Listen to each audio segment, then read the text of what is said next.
Hi everyone, it's Justine here from House of Mahalo, coming to you from a slightly different room today.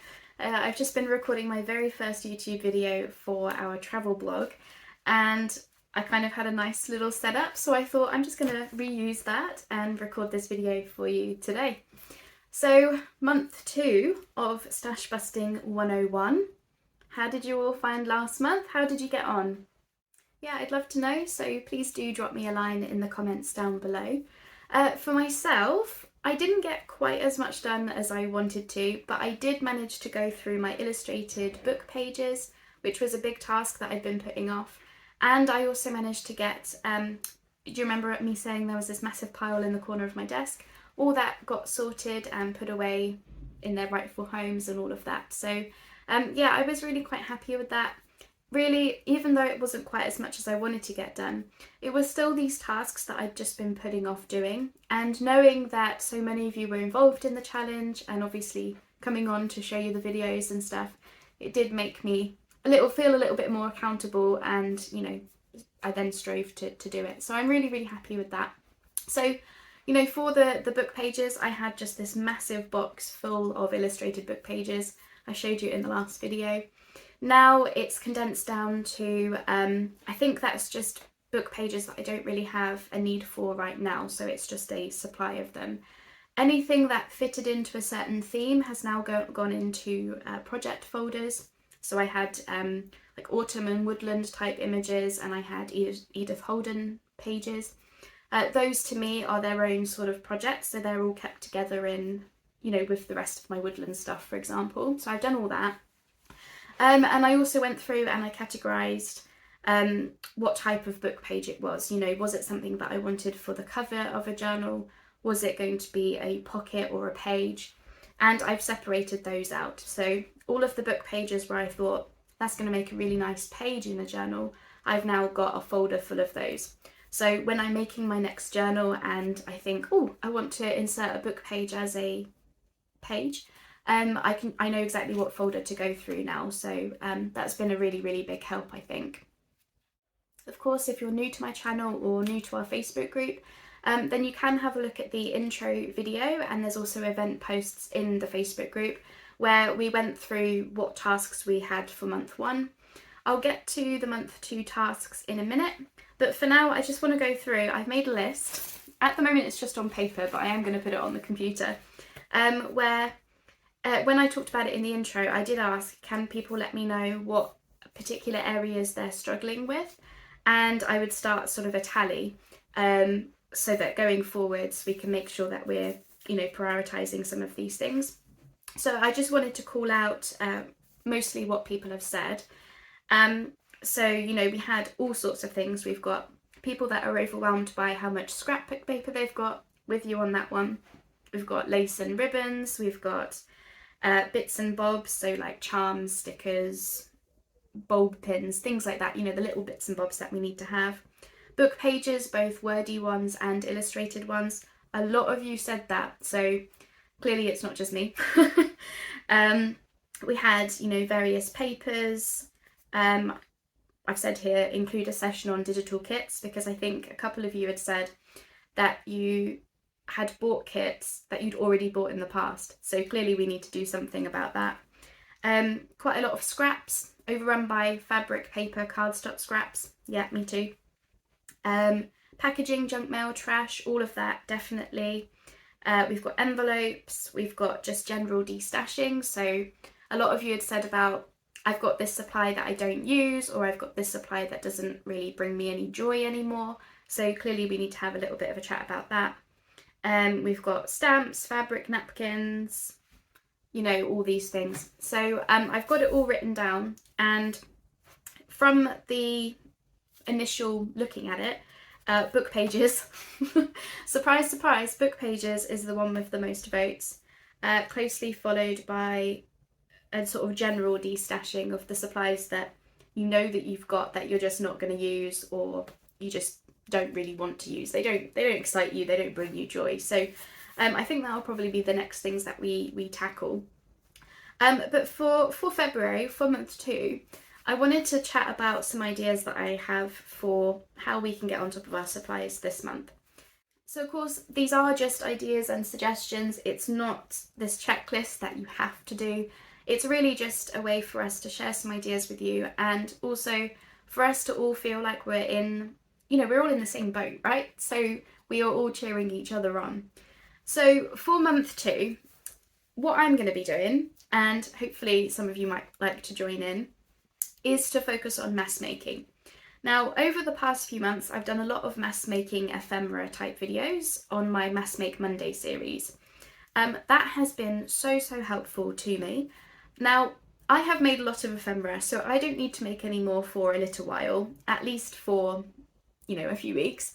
But for those of you who want to build up your stash and use up some supplies, I definitely recommend that you have a look through the Mass Make Monday videos, and also that's obviously based on Tina's Mass Make she doesn't call them Mass Make Wednesdays. I was going to say Wednesday. She just has like a mass making week.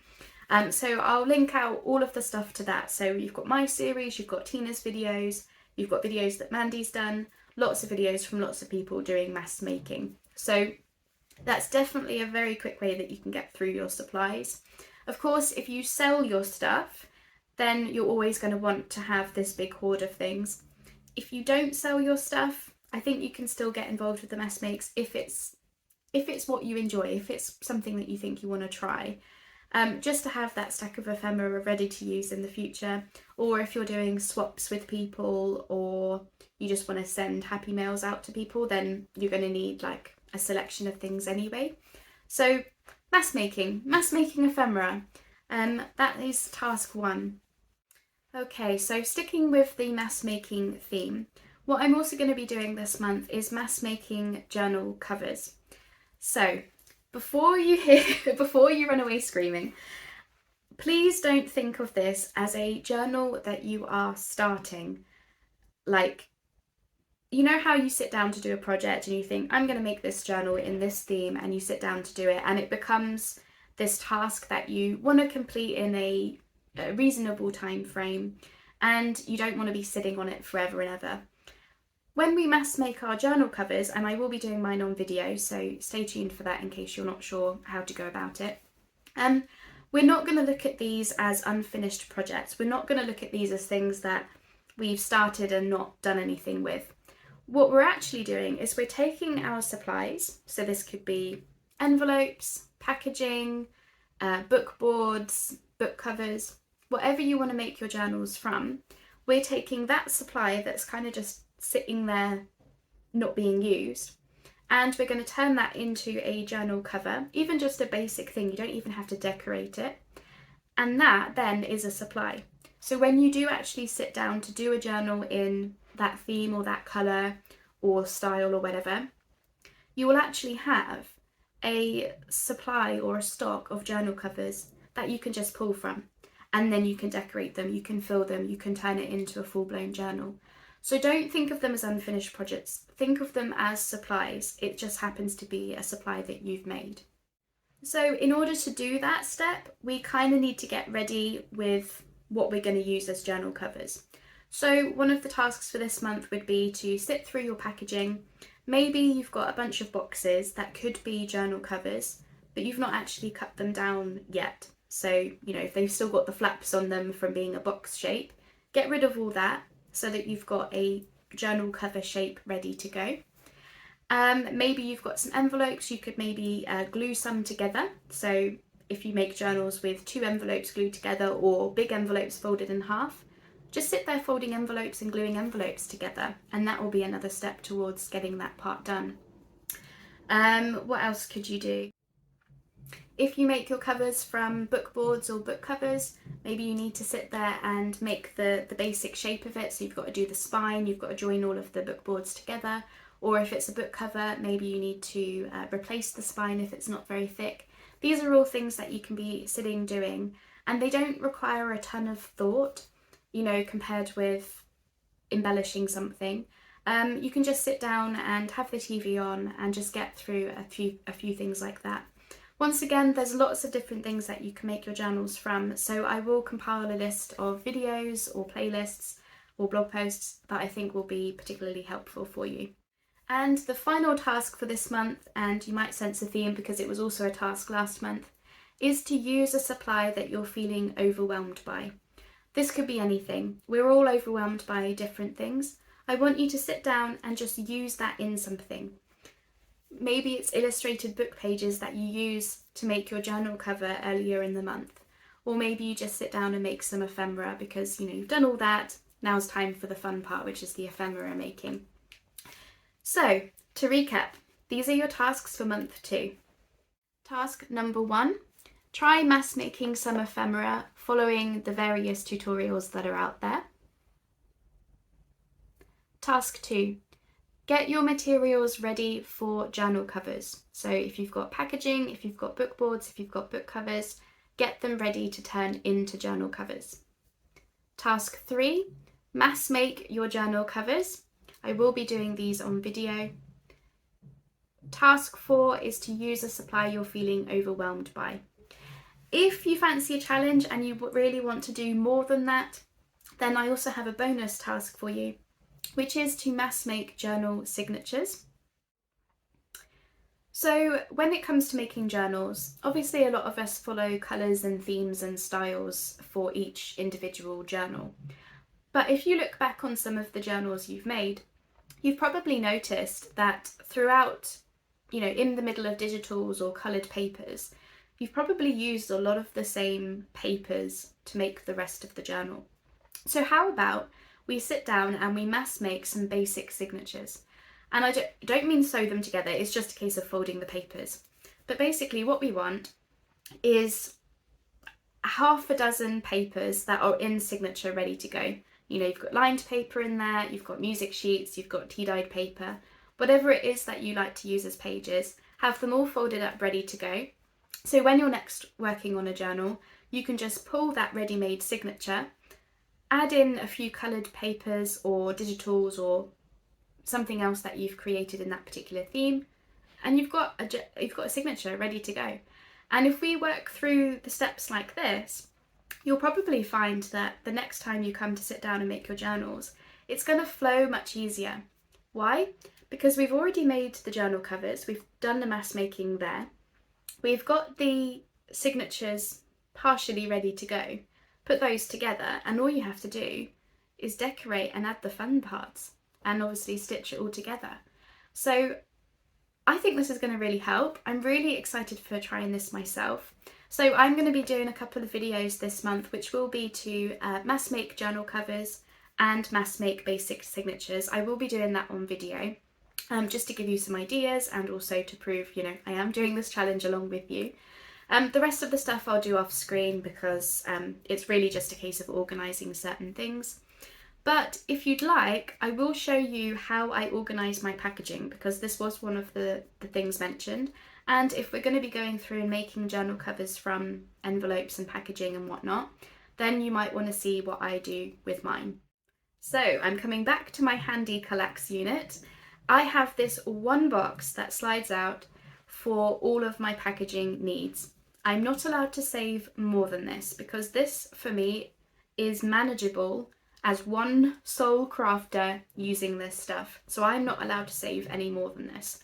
Having it in the box makes sure that I don't try to save absolutely everything because we're only human. There's only so much that we can actually save and use.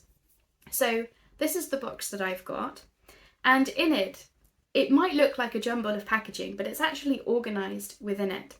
So I've got stacks here of journal cards and tags, or things that could be journal cards and tags.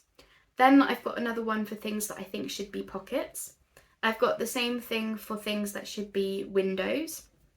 And as we move forward through to the back of the box, I've then got packaging that I think specifically will make really nice journal covers one day, or at least has the basis of being a really good journal cover. So that's how I organise my packaging. I remember I did this back in, must have been about 2 years ago. I've kept it like that ever since, and it has saved me a ton of bother. Because now when I sit down to make a journal and I know that at some point I'm going to want to use some trash or some packaging or something, I always love to use that. And I'm saving it for a reason, right? I know exactly where to go. If I want to make a journal card out of something, I know where the bases are. If I want to make a pocket, I know where those are. If I'm coming up to doing another journal cover, I know what section in the box to look at. So from there, I'll then just decide, well, I want to make a big journal versus a small one versus a mini versus a normal size. You know, you can go through it like that. So that is month 2 of Stashbusting 101. As per usual, I'll do my best to put text up on screen as I was talking to share the tasks. And also we'll be sharing information in the Facebook group all about the tasks for this month and some inspiration and ideas, hopefully, for how you can get on with things. Don't forget, I'll be popping up later this month with a couple of videos. 1 for mass making journal covers, how I'm going to go about doing it, and 2, mass making basic signatures. Because I don't know about you, but maybe you just want a bit of company folding those papers, and maybe having me on the background might actually make you do it. And also me filming will make me do it. So help me to help you, eh? Alright then, thanks everyone. I hope that's been helpful, and I look forward to seeing what you come up with this month. Speak soon then. Bye bye for now.